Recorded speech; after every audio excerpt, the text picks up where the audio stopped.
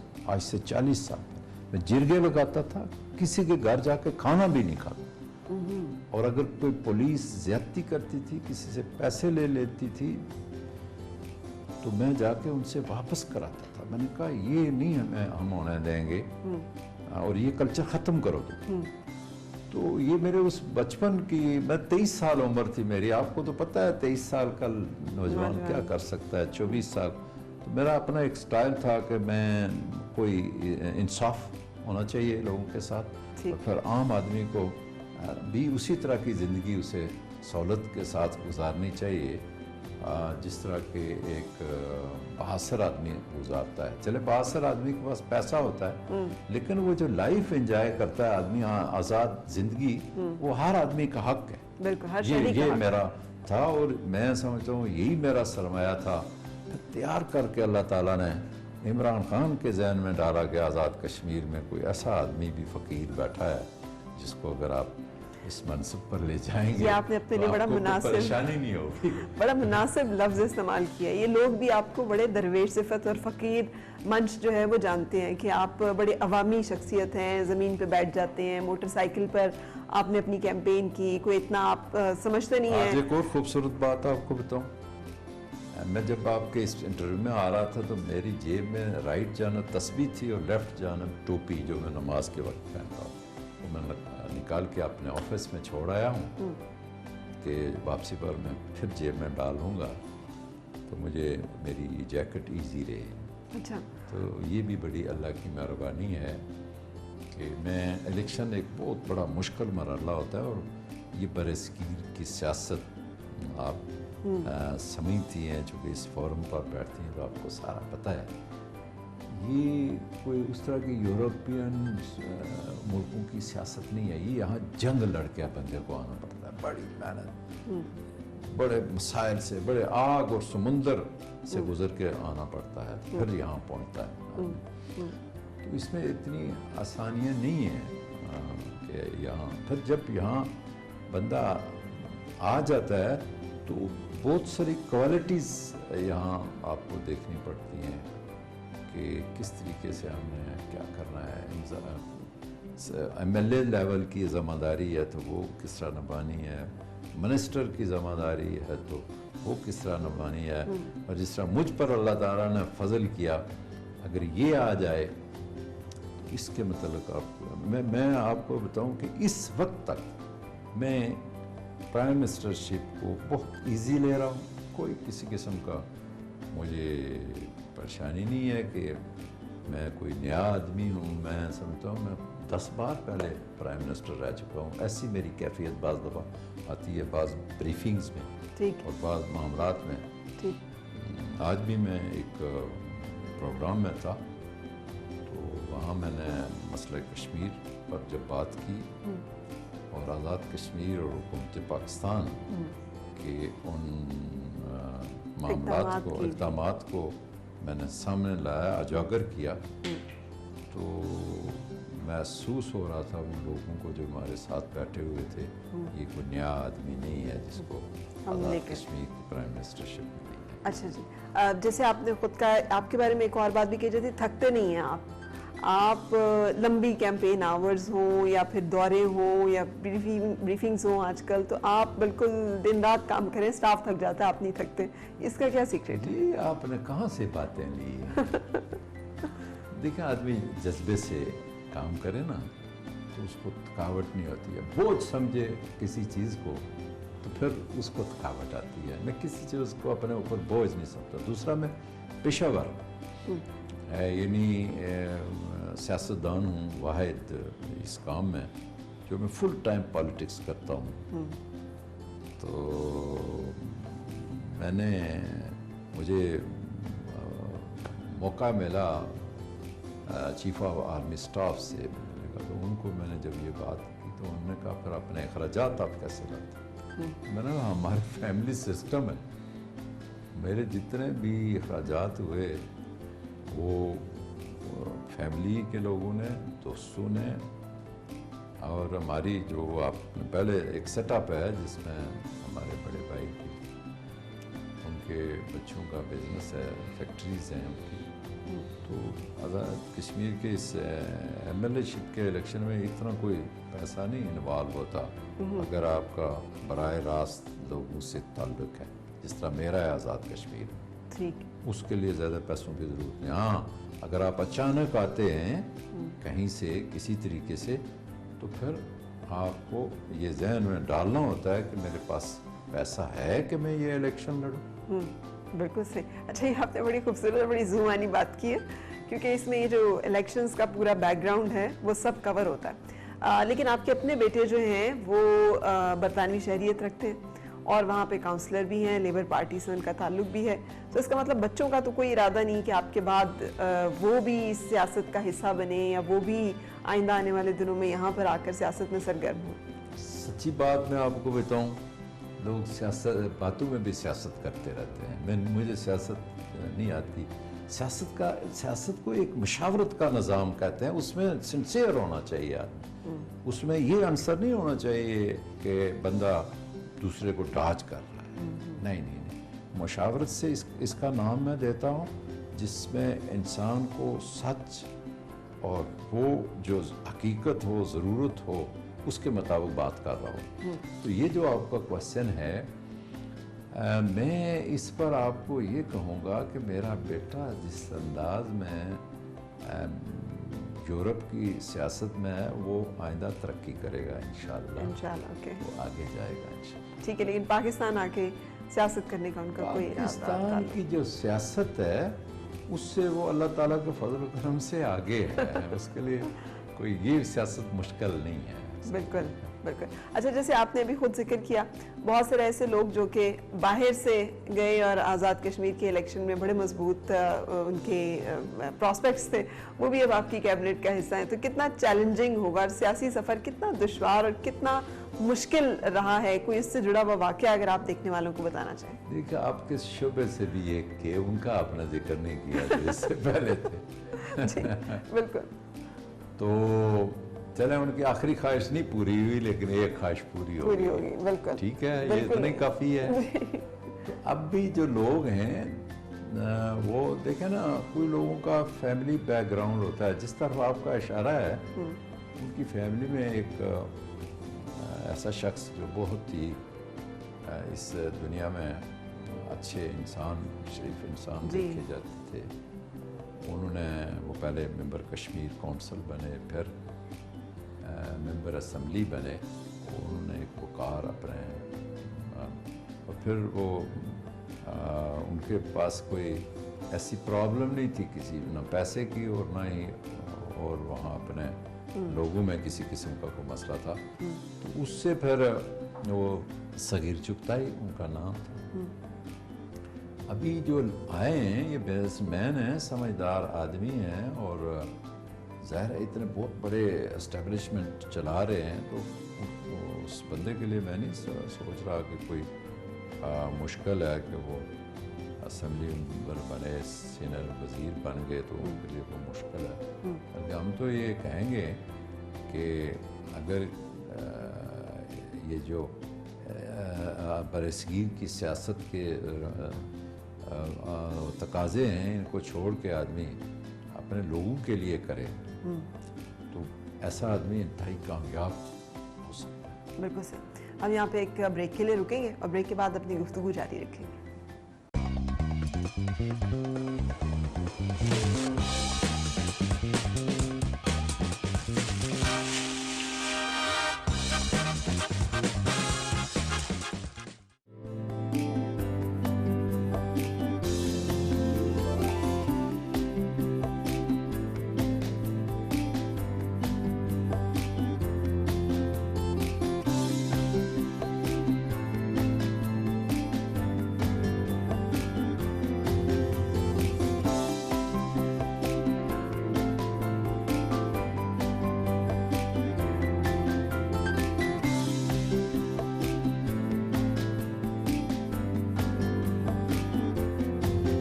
آپ تو خود ایل او سی پر رہتے ہیں اور مارٹر گولے اور شیلنگ یہ تمام چیزیں تو روزمرہ کا معمول ہے وہاں پر. بھارت کا جو اصل چہرہ ہے وہ جو مقبوضہ کشمیر کے اندر بربریت ہے اس سے آپ بھی ایل او سی کے رہنے والے لوگ جو ہیں وہ بھی بخوبی واقف ہیں. اب آپ گورنمنٹ میں ہیں, پاور میں, سو دنیا کو بھارت کا یہ اصل چہرہ دکھانا اور بھارتی ان مظالم سے پردہ اٹھانا آپ کی حکومت کے لیے کتنا اہم ہوگا اور کس طرح سے آپ سوچ رہے ہیں کہ اس کو کیا جا سکے؟ دیکھیں جی, ہم ایل او سی پر رہتے ہیں, یہ کوئی میرا حلقہ 70% ہے جو ایل او سی سے متاثر ہوتا ہے. L O C line of control اور بھارتی جارحیت, گولہ باری, گولیاں برسائی جاتی ہیں اور مارٹر گنوں کے گولے برسائے جاتے ہیں لوگوں پر. اور پھر مجھ پر اللہ کا فضل ہے کہ میں وہیں رہتا ہوں اور کوئی ایسا واقعہ نہیں ہوگا میں آپ کو اپنے اس موبائل میں وہ تمام چیزیں ریکارڈ ہیں کہ میں جب گولہ گرتا تھا, کوئی شہید یا زخمی ہوتا تھا تو میں 1 گھنٹے بعد یا 2 گھنٹے بعد جب گولہ باری بند ہوتی تھی تو میں اس جگہ پر پہنچا ہوتا تھا اور ان لوگوں کو ہر قسم کی جو ہے وہ ایڈ مہیا کرتا تھا اور پھر ہاسپٹل پہنچاتا تھا یا ہاسپٹل پہنچ گئے تو وہاں پہنچ جاتا تھا. تو یہ ایک وہاں کی ایک روٹین میٹر میں میرے لیے ہوتا تھا.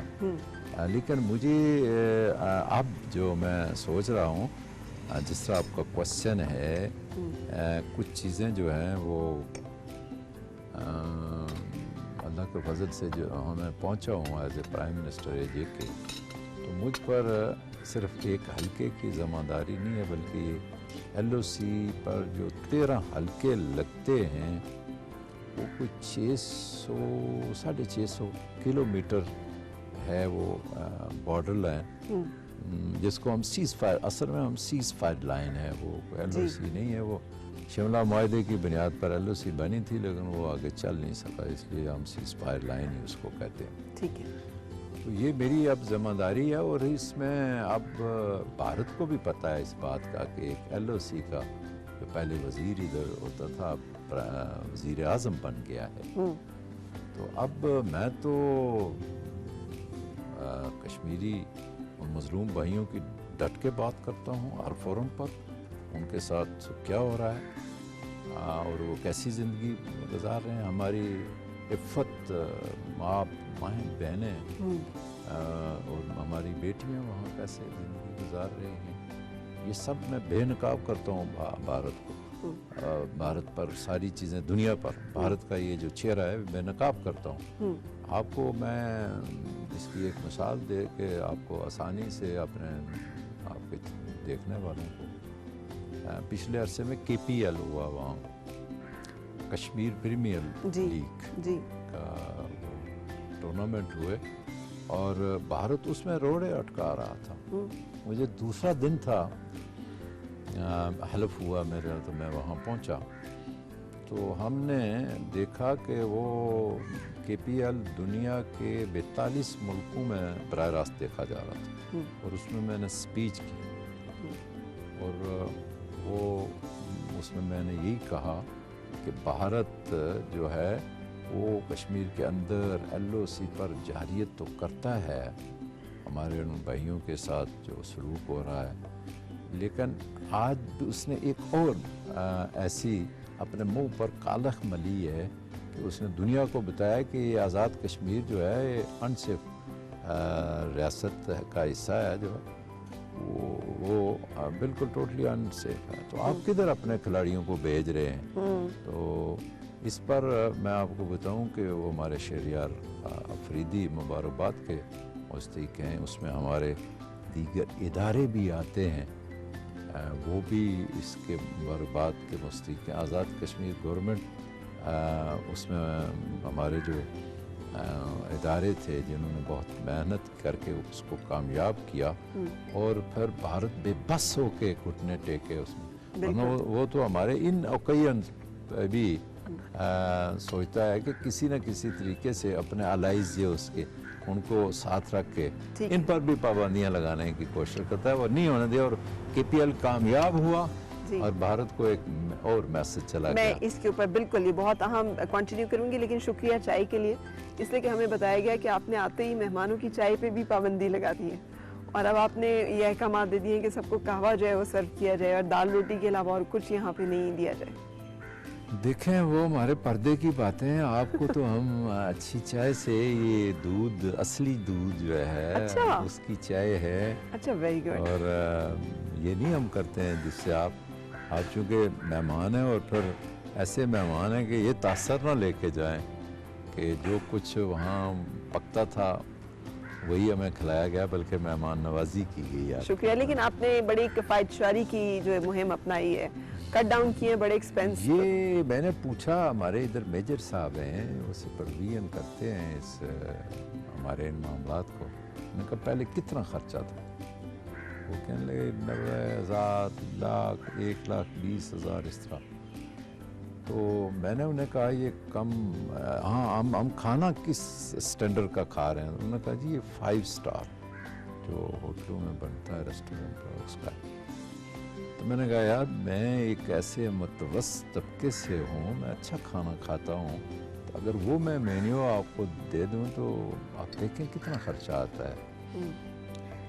تو میں نے جب وہ دی تو کوئی 40-45 ہزار پر آ کے پہنچا۔ اچھا، تو اس پر یہ تھا کہ میں نے یہ بات پرائم منسٹر پاکستان کو بھی کہی، اپنے اس گپ شپ میں ہم بات چیت کر رہے تھے مختلف موضوعات پر، تو یہ میں نے کہا ہم نے کم کر دیا، یہ خرچہ کم کر دیا، اس لحاظ پر انہوں نے کہا میں نے تو کروڑوں میں کم کیا۔ تو یہ میسج جانا چاہیے لوگوں کو کہ ہم ادھر عیاشی کے لیے نہیں آئے، کھانے کے لیے، لوگوں کی خدمت کے لیے آئے ہیں، اور ریاست کی جو گورنمنٹ ہے یہ صوبوں سے مختلف ہے، یہ کسی ملک کی انتظام، انصرام، اس کی خارجہ پالیسی، اس کے اندرونی معاملات سے بالکل مختلف ہے۔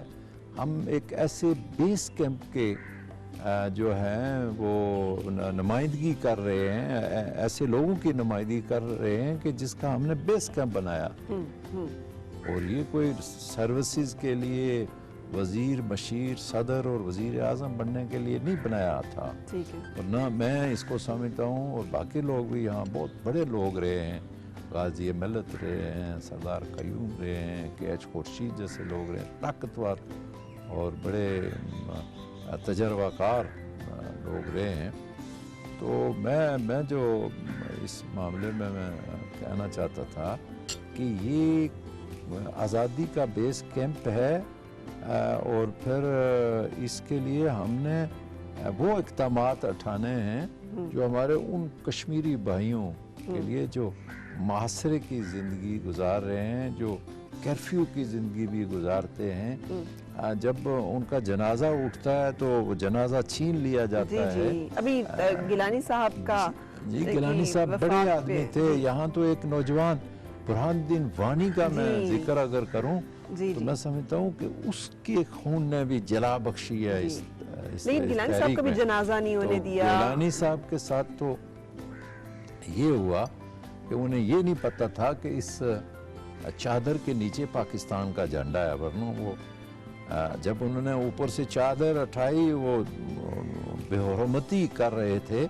وہ تشدد کر رہے تھے ان کی فیملی کے ساتھ، تو وہ منظر دیکھنے کا ہے، وہ سننے سے آدمی کو بہت پریشانی ہوتی ہے کہ بیچ میں سے پاکستان کا جھنڈا نکلا.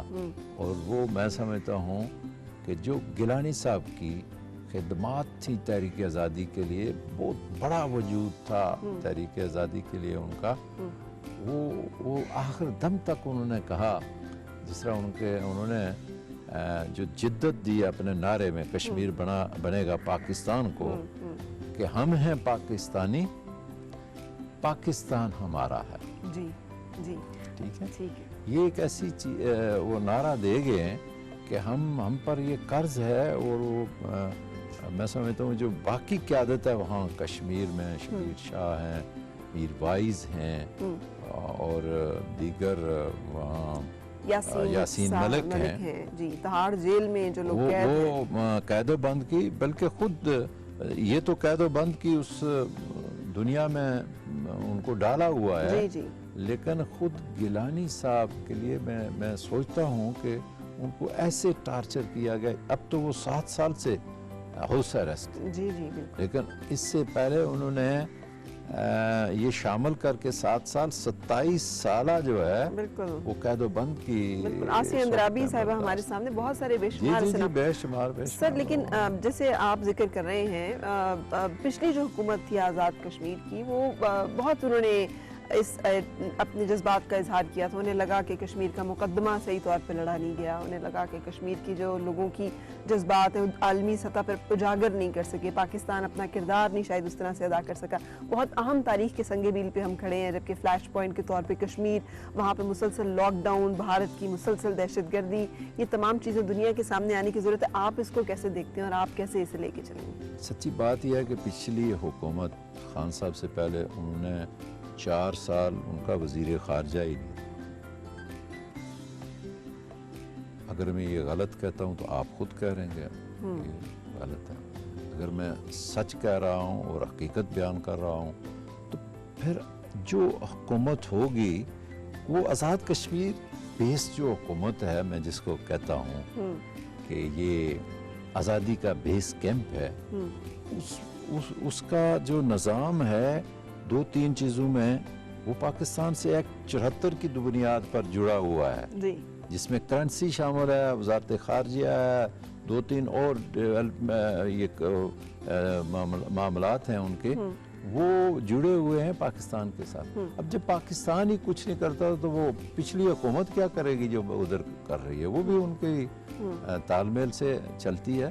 تو میں سمجھتا ہوں کہ عمران خان نے جو قوت پیدا کی ہے آتے ہی وہاں سے شروع کیا، یونائٹڈ نیشن سے، تو جس جرت سے اس بندے نے وہاں خطاب کیا، دنیا کی آنکھیں کھل گئی. یہ بندہ میں آپ کو بتاؤں کر گزرے گا اور اس کی اللہ مدد کرے گا، اس لیے کہ مخلص ہے. 3-4 مرتبہ مل چکا ہوں 1 مہینے کے اندر، اور پہلے میں رائے نہیں قائم کر سکتا تھا، لیکن اب میں رائے قائم کر کے بات کرتا ہوں کہ اس کے اندر ایک عام آدمی کا درد ہے، اور کہتا ہے کہ میں چاہتا ہوں جو قائد اعظم چاہتے تھے اس کے، وہ اس دنیا کے نظام میں ایک عام آدمی تک چاہتا ہے کہ جو اللہ کے حبیب نے ریاست مدینہ میں قائم کر رکھا تھا نظام میں، اس طرح کا نظام چاہتا ہوں. فیملی کے بارے میں اپنے بتائیے، اگر اتنا وقت باہر دیتے ہیں تو گھر والوں کو دینے کے لیے وقت بچتا ہے پھر؟ بہت کم.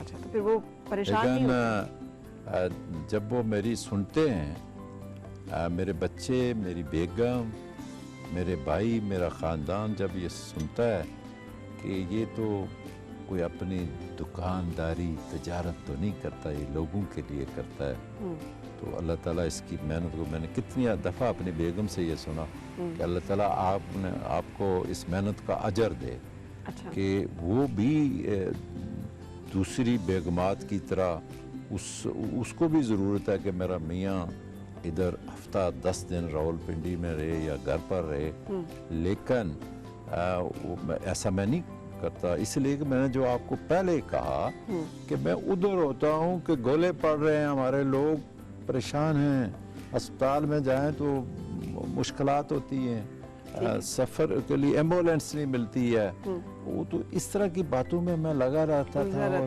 لوگوں کے معاملات کو دیکھتا رہتا تھا، یکسو کرتا رہتا تھا، موقع پر کوئی چیزیں بچے تو شکوہ کرتے ہوں گے کہ آپ نے وقت نہیں دیا یا بچپن میں بچوں کے ساتھ یوز ٹو ہو گئے، چونکہ میری سیاست پہلے سے تھی، بچے بعد میں پیدا ہوئے۔ ٹھیک ہے، اچھا کتنے سخت گیر والد ہیں آپ؟ کتنا ڈانٹ ڈپٹ سے کام تھوڑا سا سخت ہوں، یہ جو پوتے میرے ہیں یہ نہیں مانتے مجھے، لیکن جو بیٹے میرے کمرے سے آگے سے نہیں گزرتے تھے کہ ابو دیکھ لینا۔ اچھا، تو یہ لیکن میں کوئی وہ سختی نہیں کرتا تھا، وہ احترام کرتے تھے، شاید میں ان کو زیادہ پیار نہیں دے سکا اس وجہ سے، ویسے ہی میرا احترام تھا کہ میں میرٹ والا آدمی ہوں، ویسے جو چیزیں ہوتی ہیں باہر اور اندر اور ہوتی ہیں، باہر اور ہوتی ہیں، جی میں نے وہی چیزیں رکھی ہوئی تھی جو اندر تھیں وہی باہر رکھی ہوئی تھی۔ ٹھیک ہے، اچھا اتنی ہی سختی پھر سیاست میں بھی یہی رویہ رکھتے ہیں یا وہاں پہ ذرا لچکدار ہے نہیں آپ کی شخصیت؟ سیاست میں بھی یہی، جس کا کام کرتا تھا اس کو بتا دیتا تھا کروں گا، اور جس کا نہیں کرتا تھا اس کو کہتا تھا نہیں کروں گا، آپ کو چکر نہیں لگانے دوں گا، جس کا دیکھیں نا ایک پوسٹ ہے فرض کریں تو 5 امیدوار میرے پاس آ جاتے ہیں، کام ایک کا ہوگا، 4 جو چکر لگائیں گے، پیسہ خرچ کریں گے، وہ سارا کچھ جس کا کام ہو جائے گا وہ تو بھول جائے گا کہ مجھے پیسے، آگے میری سروس شروع ہو گئی ہے۔ اب مجھے یہ بتائیں، آپ ہی خدا کا خوف کریں کہ وہ جو 4 ہیں واپس مایوس گھر جائیں، وہ کیا کہیں گے میرے؟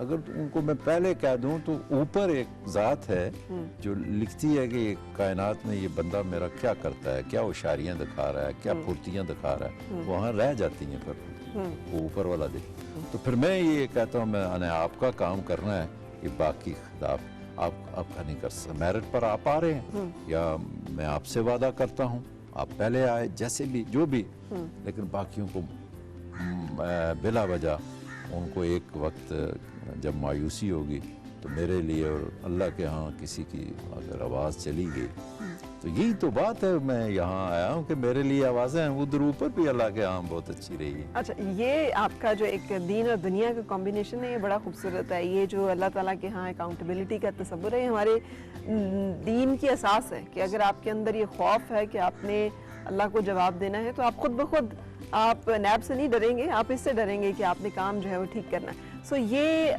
آپ کی شخصیت کا یہ جو حصہ ہے، اس میں کس کا کنٹریبیوشن ہے؟ والدہ کا، والد کا؟ یہ کیسے آپ کے اندر یہ احساس آیا؟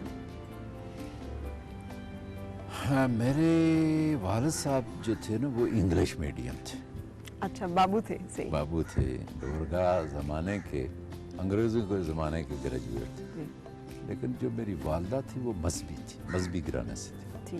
انہوں نے یہ جو قرآن اور دوسری کتابیں پڑھی ہوئی تھی، تو انگلش میڈیم سے والد صاحب نے نماز نہیں سکھائی، والدہ نے سکھائی۔ وہ پڑھتی تھی تو ساتھ کھڑے کر دیتی تھی کہ اس طرح یہ نماز ظہر ادا کرنی ہے، عصر اس طرح پڑھنی ہے، وہ سکھاتے تھے۔ تو ہمارے سارے بھائی، ہمارا سارا خاندان، بلکہ یہ جو اسپرچولیزم ہے اس کے میں ایک گدی سے بیعت ہوں، اچھا، اور باقاعدہ میں وہاں جاتا رہتا ہوں۔ دیکھیں میں کل پرسوں شام کو رات 2 بجے داتا دربار گیا ہوں۔ اچھا، دربار کھولا گیا، ہم نے وہاں نماز عشاء ادا کی 2 بجے، اتنے مصروف رہے وہاں کمیونٹی میں، کشمیر کمیونٹی میں اور دائیں بائیں۔